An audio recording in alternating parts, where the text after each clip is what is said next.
this color pen, you would think a nice sweater.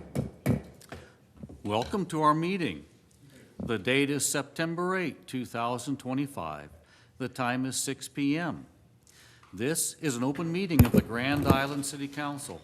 The City of Grand Island abides by the Open Meetings Act in conducting business. A copy of the Open Meetings Act is displayed in the back of this room as required by state law.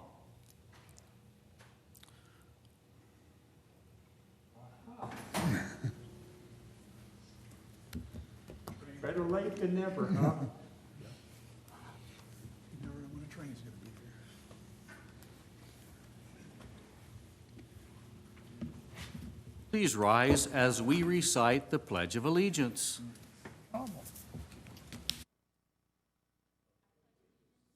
Of the United States of America, and to the republic for which it stands, one nation, under God, indivisible, with liberty and justice for all. The city clerk will now perform roll call. Council President Sheard. Present. Councilmember Stelk. Present. Councilmember Conley. Present. Councilmember Nickerson. Present. Councilmember Brown. Present. Councilmember Hazy. Present. Councilmember Mendoza will be absent. Councilmember O'Neill. Present. Councilmember Pollock. Present. Councilmember Lanfear. Present. And Mayor Steele. Present. Also present are the city clerk, Jill Grenier, Laura McAloon, the city administrator, Patrick Brown, the assistant city administrator and chief financial officer, Carrie Fisk, the city attorney, and Keith Kurtz, the public works director. Individuals who have appropriate items for city council consideration should complete the request for future agenda items form located at the information booth. If the issue can be handled administratively without council action, notification will be provided. If the item is scheduled for a meeting or study session, notification of the date will be given. A sign-up sheet was available in the lobby for individuals wishing to provide input on any of tonight's agenda items. If you did not sign up to speak on an agenda item, please come forward, state your name and the agenda topic on which you will be speaking.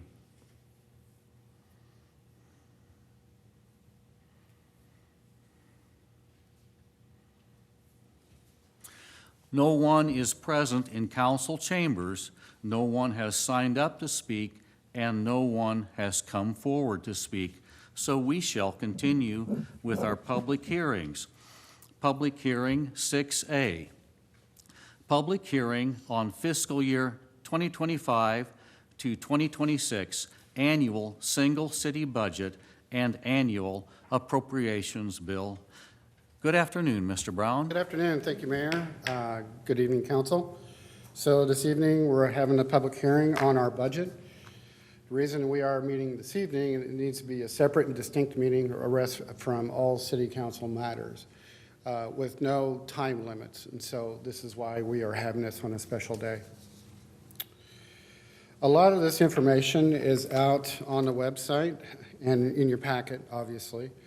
But I just want to kind of show you where the proposed budget is. So you just go to our website, hit the fiscal 26 proposed budget,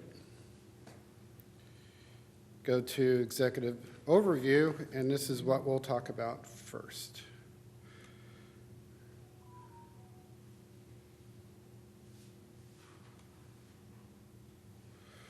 So the budget document, I think, is one of the most important documents that the city has. I think it's next to the strategic plan and also, obviously, the auditors and the audit report.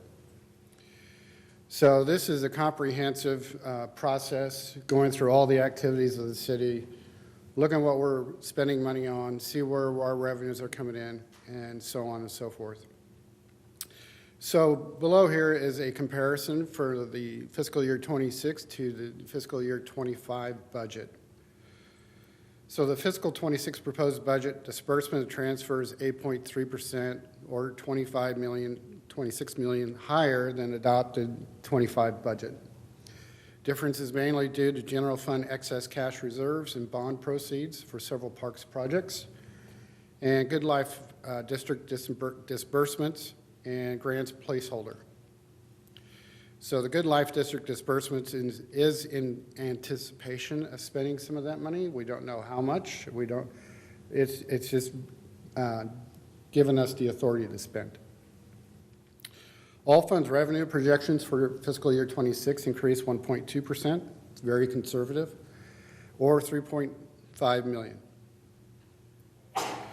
So the important one here is property tax. 25 valuations of the city of Grand Island increased over 24 valuation by $378 million, or 8.1%. If the city applies the 25 mill levy of 0.2781 to the new valuation of $5 billion, the city's property tax revenue would be $14 million. Instead, we are continuing the same tax ask that we have in the last 7 years, and that tax ask for a total of $13 million. That is city property tax and then CRA property tax as well. With doing that, the mill levy, the proposed mill levy, will go down to 0.241484. CRA property tax mill levy would decrease from 0.017 down to 0.016, roughly, rounding.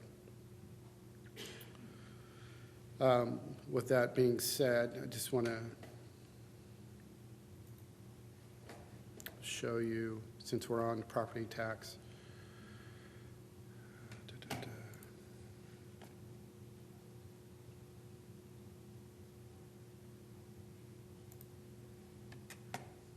this is a good graphic. Really shows right here. This is the mill levy through the history. From 2017 clear up to the proposed, and this is just the city mill levy. So we have all done a great job in doing this. So general fund revenues for 26 is projected to be 0.7% higher than 25 adopted budget. Personnel expenses are budgeted 6.5% higher than fiscal year 25.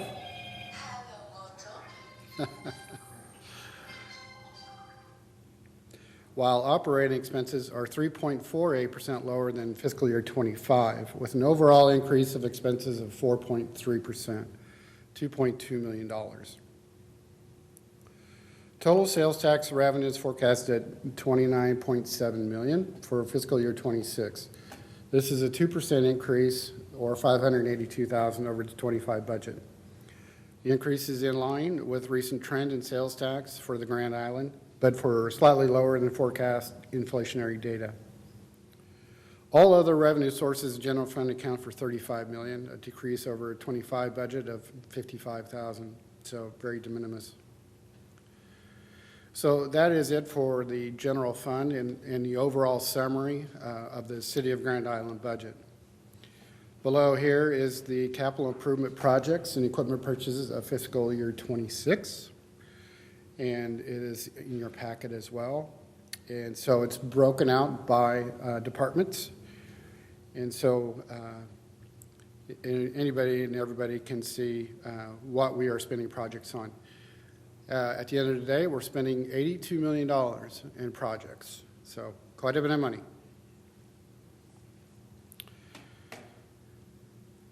So personnel changes. So we have additional FTEs and reclassifications. Right below here are the new FTEs.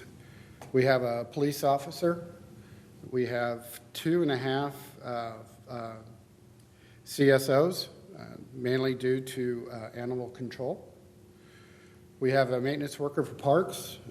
That is mainly due for working on all of our irrigation. We have a lot of irrigation.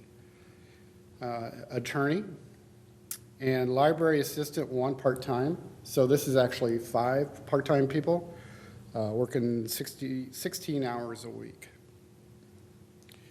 So on the reclass, when this originally came out, We had the reclass for the support services administrator in the police department. After further discussion, it was decided to study this more with City Council, and more than likely, we'll be bringing this back in fiscal year '26. But for now, it's not in our budget. We also have reclass 2 positions in the finance department, one position in streets, and 2 in utilities. So total FTE cost is $595,000 to the general fund, well, overall. And in conclusion, just wanted to show you a projection.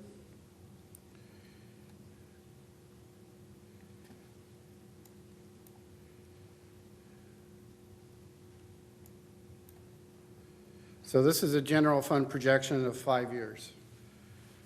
And so I am assuming in this revenue growth of 2%, operating expense of 2%, personnel expense growth of 3%. So the 25 budget, this is the budget with the projections, actually. So pretty close on revenues, within 264,000 if everything plays out the way it should. Total revenue of 53 million. Personnel services budget was 40.9 million. And we'll be coming in with a vacancy adjustment of about $778,000 vacancy savings. That is closer than most years, and it's because we're keeping and retaining and actually recruiting much better than we have. Operating expense budget at 11.8 million, and end of year operating, we should spend less than that by 1.5 million. Transfers out was 2.7 million, total expenses of 53,262. Now this year we did take some money out of reserves. We bought still working on the fire station, the ladder truck, an ambulance, and a police vehicle storage and training facility, adding up to $10 million. That leaves us ending cash balance of $35 million. Cash reserves policy is between 20 and 30%, and so I just divided it, took 25%.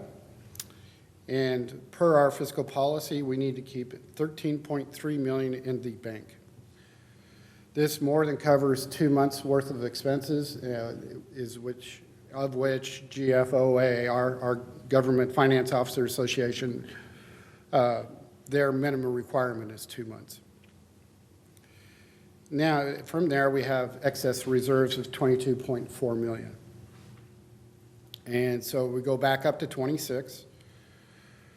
Proposed, it's our beginning cash, our revenues.